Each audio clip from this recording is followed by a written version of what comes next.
Hello, my name is Emma, and today I'm going to be giving you guys a few different mini reviews of some book-to-movie adaptations that came out in 2018. I've seen quite a handful of book-to-film adaptations this year, but I just haven't had the time to film full reviews for each and every one of them, so I thought it would be a good idea to combine a few of the ones that I really intended on reviewing at some point this year and just do a little mini review of them for you guys.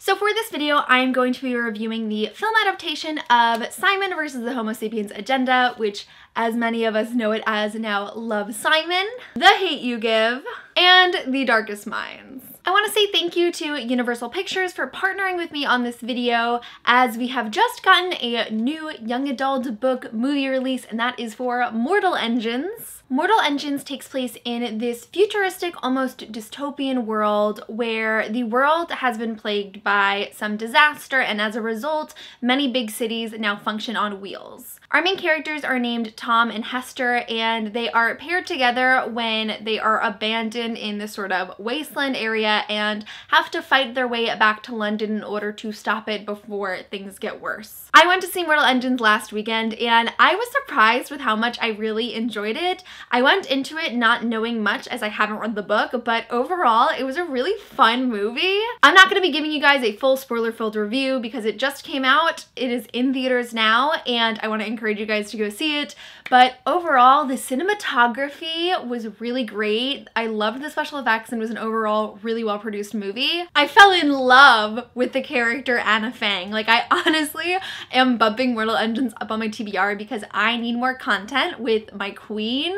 And strangely, for some reason, it really reminded me of the City of Bones movie, which I love. It's not just because Robert Sheehan is a main actor in both films and he kills both of his roles, but there was just something about the atmosphere of the film and the storytelling that really made me feel like I was 17 and watching a YA book to movie adaptation for the first time, and it made for a really pleasant experience. So I'm very happy I watched Mortal Engines.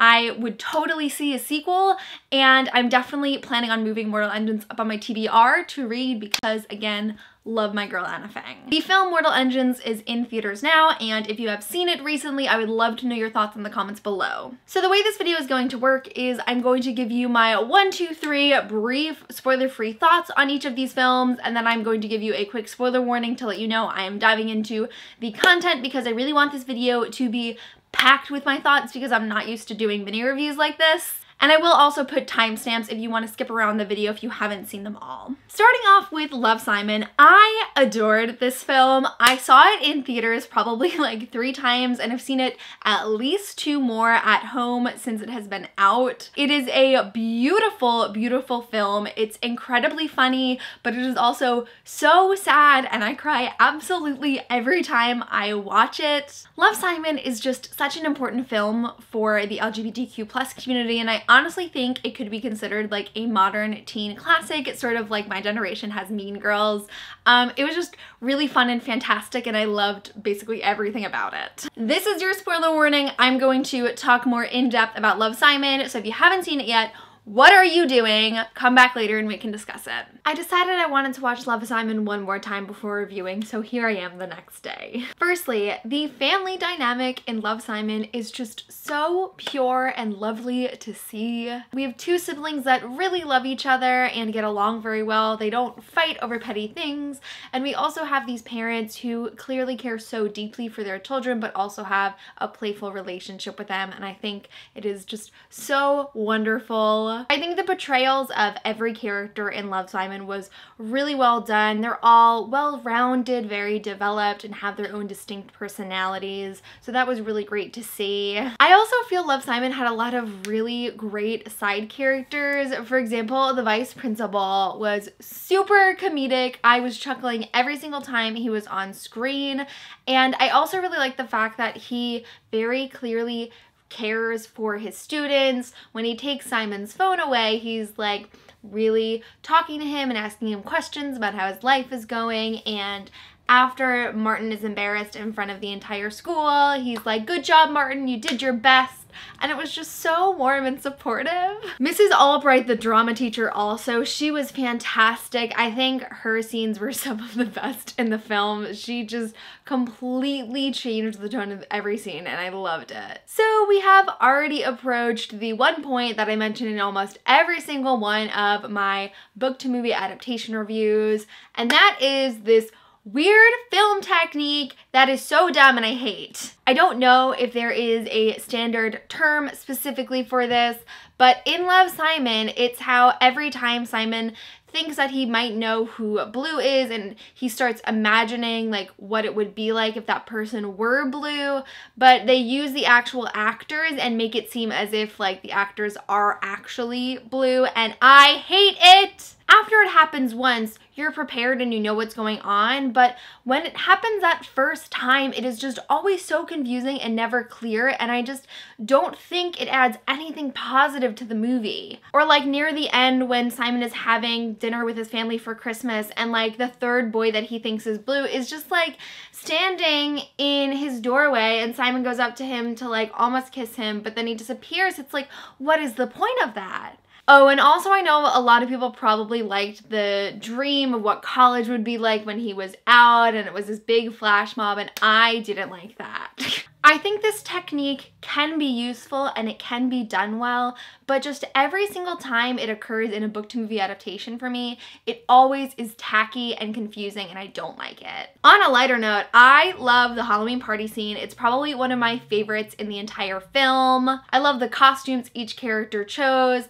I love how we have this little bonding moment between Simon and Bram and the dancing between Abby and Leah. I love the scene when Simon comes out to Abby. I think everything about that moment is perfect. I love the way Abby reacts when Simon just like pulls off to the side of the road at night on this deserted street and she's like, what is going on? There is something just so genuine and authentic about that moment, how it sort of just like bursts out of Simon and then he's like still uncomfortable talking about it but is trying to gauge Abby's opinion, and Abby is just being very careful and respectful, and it's just a sweet, wholesome moment. One thing I didn't love about Love, Simon is I feel like the characters sometimes flip-flopped a little bit with the way that they viewed certain other characters. For example, early on in the film, we have a lot of interactions between Nick and Abby that suggest that they like each other. There's a lot of flirting going on.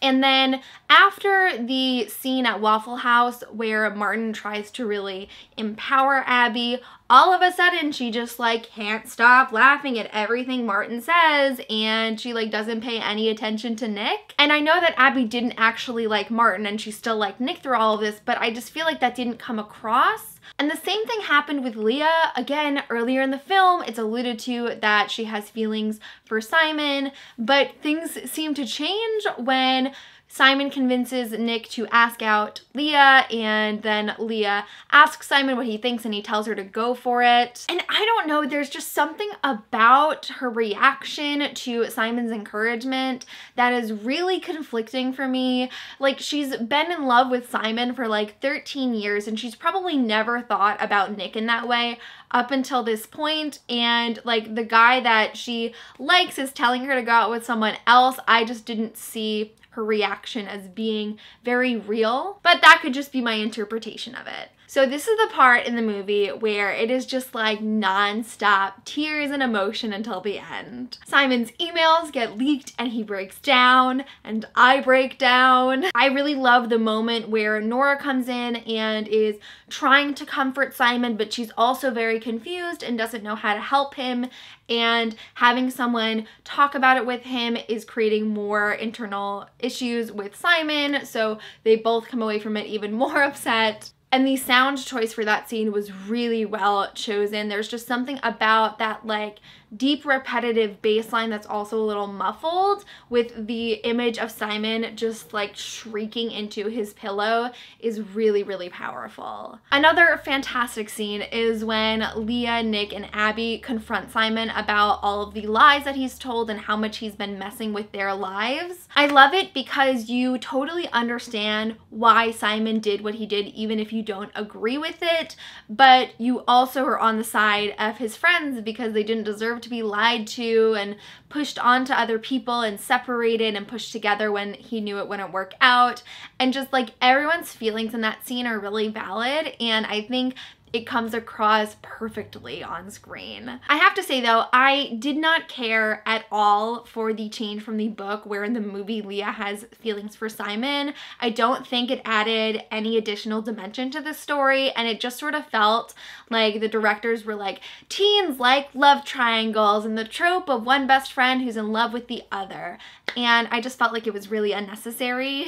When Blue deletes his email, I cry every time. I feel like that is just such a pivotal moment in the film. Since coming out and having the entire school find out that he's gay, Simon feels he has lost his friends. He feels he has lost his family, or at least that there's distance between them. He feels that he's lost his classmates, and the one person that he could have turned to who would have maybe understood has also left. And it's just, it's so sad.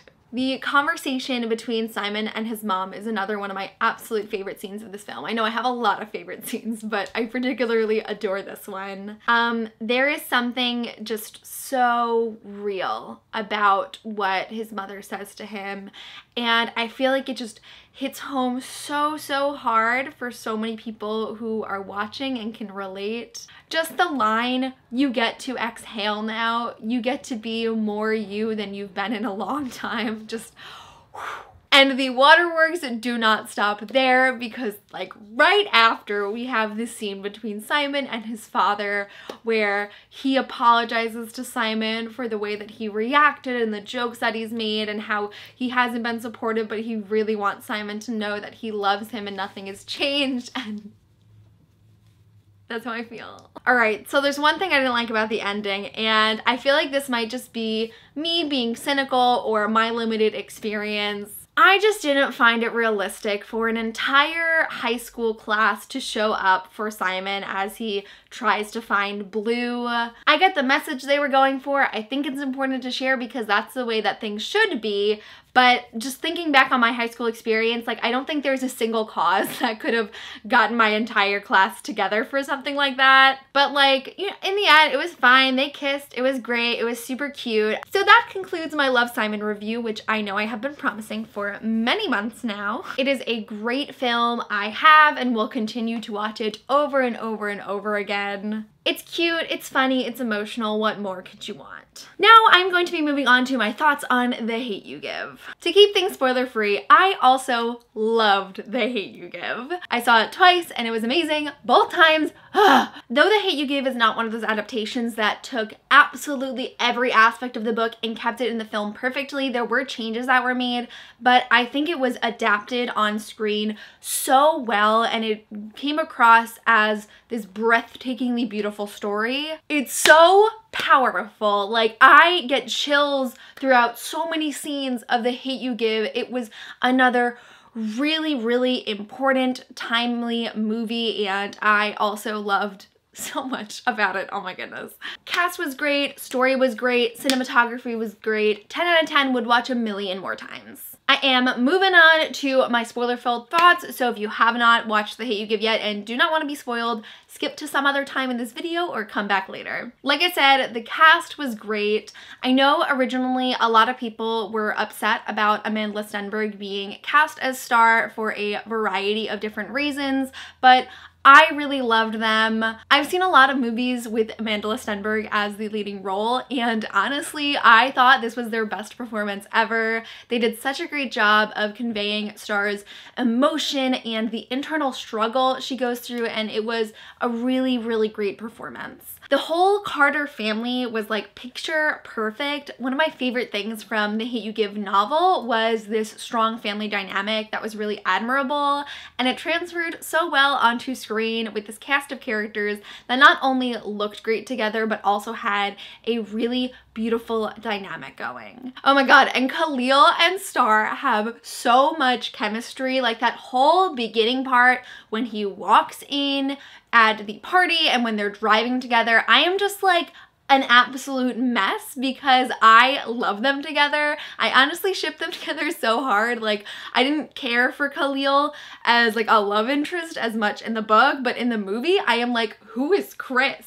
The scene where Khalil gets shot is, of course, heartbreaking. There's no other way to feel in that scene. I cried so hard when watching it for the first time, and it was in like the first 20 minutes of the movie. I was not prepared. It's just so raw and authentic, and I feel like a part of that is because like it's not a perfectly curated scene. I feel like sometimes like the interactions and stuff can be like a little awkward, and that just makes it feel more realistic and less planned, and I think it really worked for the scene. The scene at the diner is another one that really stands out to me. Like they're all sitting together as a family enjoying a meal, and then King is outside, and it's just like a very high intensity moment. And then things get taken to a whole nother level when the cops confront Big Mav, and he is pushed up against the diner door at this booth where his family is sitting. And like no one should ever have to see their father like that, especially for that reason. And it sends a lot of emotions through my body to think about, and that's what The Hate You Give does so well. It really makes people feel something while they're watching, and I love that. And Sakani crying,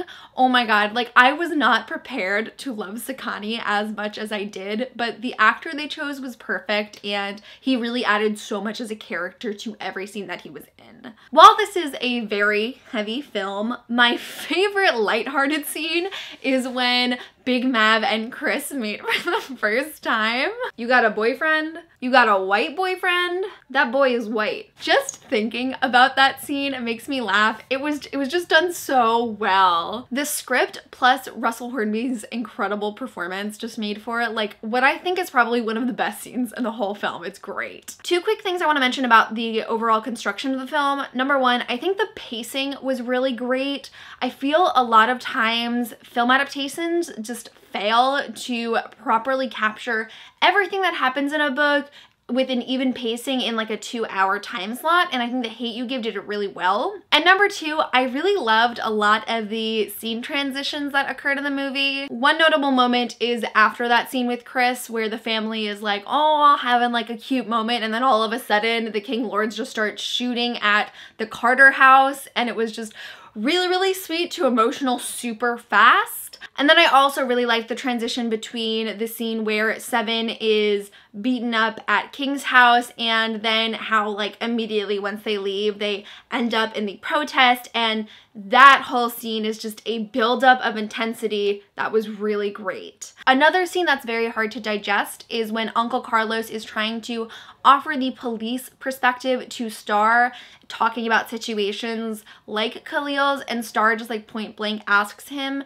how he would react if it was a white person, and Uncle Carlos admits that he wouldn't shoot right away. That is just like a really heavy weight to settle on the shoulders of the audience, and like it sucks because it's true. And what I like about that scene is it kind of feels unresolved at the end. Like the conversation sort of just stops right there, and I think it's really indicative about how we function in our society today, where we know that this is a thing that occurs but no change happens. It's acknowledged but we just move past it, and I don't know if that was the intention of the film to parallel that, but nonetheless I think it came across really well.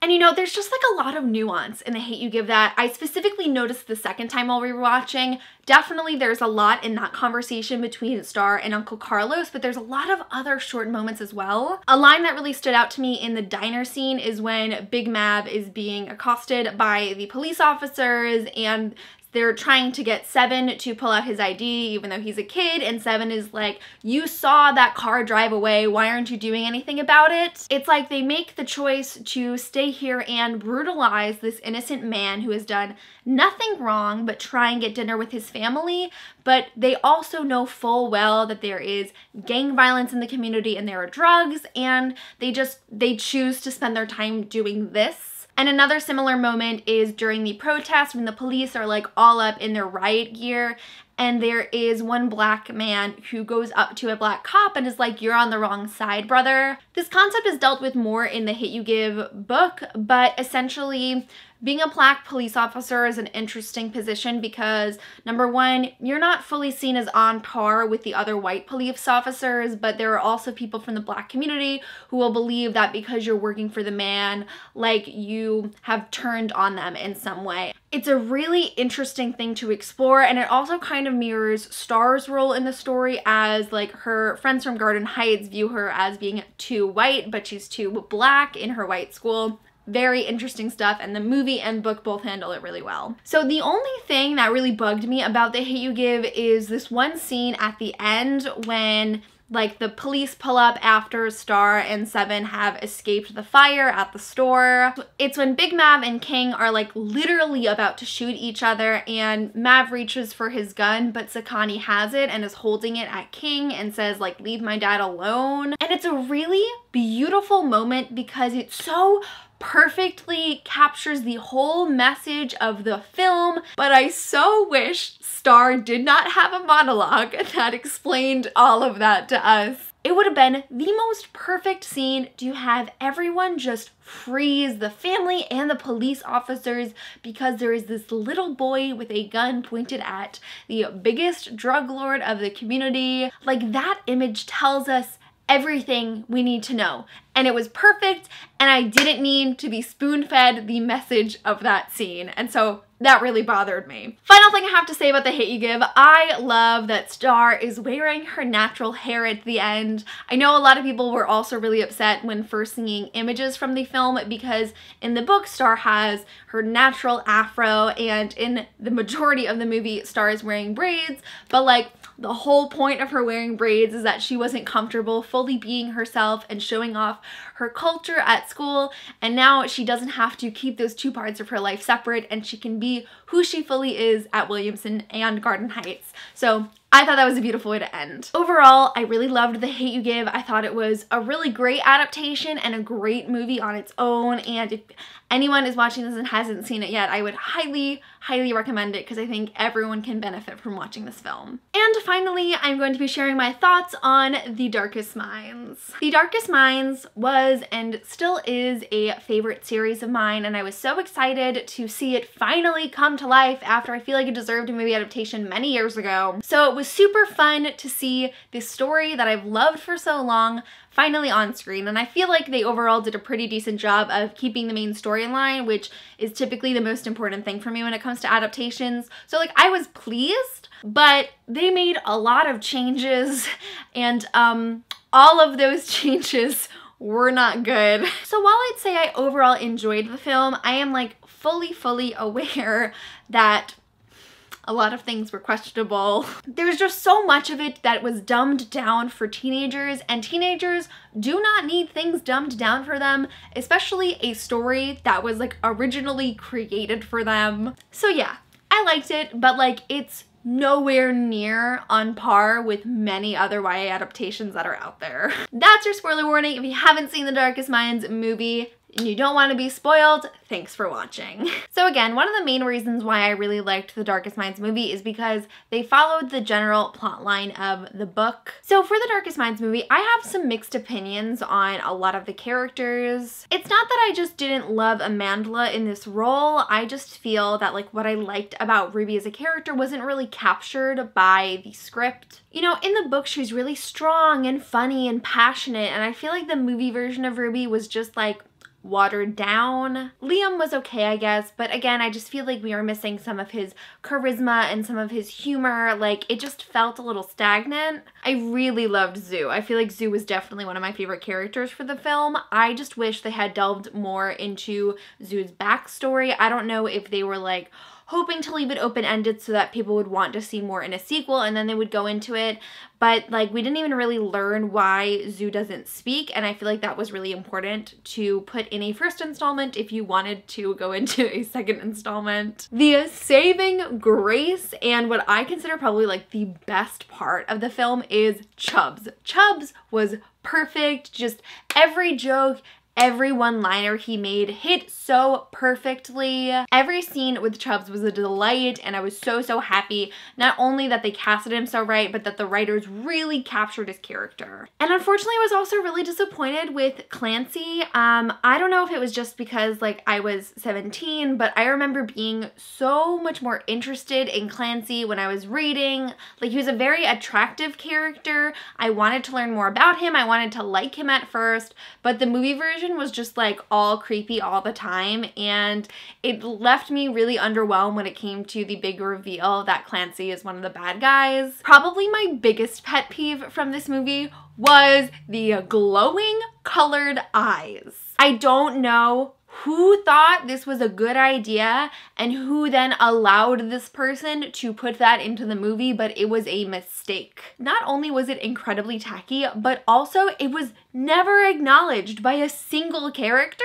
Throughout this whole film, we are being given all of this information about the virus that killed kids, and the kids who survived now have superpowers, and there's different classifications of superpowers, and they all have these different colors that represent each different superpower, and apparently their eyes glow that specific color, but every single character decided to leave that detail out, so there was just no acknowledgement of it ever. By far the dumbest change there was. I also really struggled with the writing of this film. Just the dialogue was really underwhelming for me. I feel like a lot of times just like certain lines didn't hit unless they were from Chubbs, and that was very disappointing. Also, so many scenes went on for way too long. Oh my god, and the ending too, when Liam is just like imagining their life together, like it just goes on for way too long, and it hits a certain point where it's like, I don't care about this anymore. This is not good. One scene I did really like is when the four of them are in the mall and they turn on the lights and they're trying on clothes, and I think they were riding scooters around, and it was just like a really fun, lighthearted scene that I felt the film needed, and it came across exactly the way it was meant to. But it was so fun, and like the tonality, like the colors of the scene were really great, and I really enjoyed it. Unfortunately, they decide to follow up that great scene with this bizarre telekinetic attack thing. It's when that group of blue kids just like randomly decide that the best way to deal with intruders in their mall is to take two of them and literally smack them together, lying on top of one another like a sandwich, and lift them up and down the mall like 5 times. And this is another scene that went on for so long. It was so dumb. It was like that cliche YA film scene where one character falls on top of the other and it's supposed to be like this intimate moment, but like they realize that they're having some feelings, so it's awkward afterwards, but like a million times worse. One moment that I don't think anyone but me cared about, because it was definitely a little cliche, is when like Ruby and Liam are going in to kiss, but Ruby decides to pull away and then Liam apologizes. Like, I just really appreciated the fact that like a guy in that situation would realize that like for some reason this girl didn't want it and then apologize. That was really nice to me. I feel like I'm complaining a lot, even though I keep saying that I did like the movie, but like we have to talk about the Reds. So if you don't know, in the books, the Reds aren't introduced until book 2. We don't know what their power is. In book 1, they are like non-existent. They're supposed to all have been dead. But then in the film, they decided to bring them into the first installment, which like is fine. Like that's not the change I was upset by. While the Reds are intended to be the most dangerous and they are abused the most by the government, I just felt like they were nothing but monsters and took away every aspect of their humanity, and it made them feel so disconnected from the rest of teens with superpowers. And the worst part of it is that they were vomiting fire. They were like shooting fireballs out of their mouths, and I don't know whose choice that was, but it was not a good one. I don't know why the fire just couldn't come from their hands. Like, it would have been so much better if they were shooting fire out of their hands, because that I can get behind. But like literally like on all fours, just vomiting, profusely vomiting fire, it did not work. There were 2 scenes that I liked about the ending with Clancy. I thought the moment when Clancy has like parted the crowd of people with superpowers that he is controlling and they just all kneel before him, I thought that was a beautiful scene, like such a powerful image, and I really, really liked that moment. And I also really liked the moment when he is like up close and personal with Ruby and says to her like, I can make you be any Ruby that I want you to be, because it was just so creepy and just makes your skin crawl. And that was one of my favorite things about Clancy, is just like how dark of a person he really is, and that's why he's such a great villain. That moment they got spot on and I really enjoyed it. I just wish they didn't follow it up with such a cliche line from Ruby that's like, I like myself better the way I am. Another scene I liked at the end is after Liam spends way too long talking about their life together, when Ruby does remove herself from his memories. That is just like such a heartbreaking scene in the book, and it was so unexpected for me to read it the first time that I did get very emotional watching it, and I think it was done really well. An annoying nitpick is that that final song that starts when Liam is like leaving the hospital area, odd choice. It was just very EDM and upbeat, and it did not fit with the context of the previous scene with Ruby literally ripping herself out of the memories of someone that she loved and loved her back in order to protect him. It was a decision. But I also didn't like the very last scene with all the kids in the arena. It just felt very out of place for the whole message of the film. I mean, the entire point of the color classification system is that is how the government has controlled the kids, and that's why the whole tagline of like one of the books in the series is like black is the color, because colors blue, red, orange, yellow, green, that's segregation, and black is them being united. But like at the end, it was like they were kind of voluntarily showing those colors with pride, and I just didn't like the direction of that. So yeah, I know I complained a lot. Like, I really complained way more than I thought I would, but I'm being genuine when I say that, like, overall, I did enjoy it. It followed the general plot line. Chubbs was great, and there were some scenes that I did enjoy. It's just the things that bothered me, like, really got under my skin, and I was disappointed. So yeah, I loved The Hate U Give and Love, Simon, but unfortunately, The Darkest Minds just wasn't at that level, you know? Like, it was no Percy Jackson and the Sea of Monsters, but it's also nowhere near Catching Fire, if you catch my drift. So that concludes my mini reviews of some book to movie adaptations that came out earlier this year. Thank you again to Universal Pictures for partnering with me on this video. Mortal Engines is in theaters now if you want to go see it. And in the comments below, I am so interested to hear what is your favorite book to movie adaptation. I am very biased, and my answer is always either City of Bones or the Harry Potter movies. Even if they aren't the most perfect adaptations out there, they hold so much sentimental meaning for me, and I will love those films until the day I die. But that is it for this video. Thank you guys so much for watching, and I will see you soon for a new one. Bye!